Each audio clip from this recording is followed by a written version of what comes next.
Ako si Francia, as a working student, studying online na gusto kong i-share sa inyo. Tara, samahan niyo ko. Hi guys! Tara, samahan niyo ako sa araw na to. Kakagising ko nga lang po pala sa mga oras na to.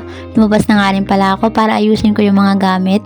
Dahil yan yung mga ginamit namin kahapon. Dahil meron pa namang natirang ulam, kaya magluluto lang muna ako ng egg. Nilaga ko nga lang pala muna yan at 5 piraso lang naman yan. Dahil konti lang naman kami sa bahay nila. Hindi ko na nga rin pala pinakita kung paano naluto yung itlog. Pero 15 minutes naluto na siya, kaya binabad ko muna siya binalatan. Ngayon dahil natapos na ako sa pagluto ng itlog, ngayon nagugas na ako ng mga ginamit ko dahil yan lang naman yung hinugasan ko. At meron akong kalderong binabad at ngayon ko lang huhugasan dahil nga binabad ko siya kahapon, kaya ngayon huhugasan ko siya dahil nga hindi kami gumagamit ng steel wool. At hinugasan ko na nga rin pala yung natitirang tumbler. Bago ako natulog, hinugasan ko naman na lahat, pero dahil nagamit siya kagabi, kaya yun may hugasan pa. Anyway, dahil gabi na sa mga oras na to, nagranda na nga rin pala ako ng pagkain namin at para sa alaga ko. Nasa kabila nga pala yung alaga ko, kaya inaganda ko na muna yung pagkain. Fast forward, nakakain na sa mga oras na to yung alaga ko. Hindi ko pinakita kung paano ko siya pinakain, basta yun. Tapos siya kumain at yun nga, naglinis muna ako dahil nga nakapag-lunch naman ako. Makikita nyo nga, nakaluhod pa ako. Pwede namang hindi magluhod, diba? Grabing ilay.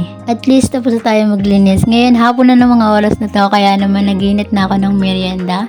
Hindi nga ako nagluto ng merienda na yan dahil nga magkakain na kami, kaya ininit ko na lang ulit. Dahil 4 PM na ng mga oras na yan, kaya naman. At habang iniinit yung bread, inaayos ko muna yung mga hinugasan ko kanina. So yan lang guys, thank you for watching.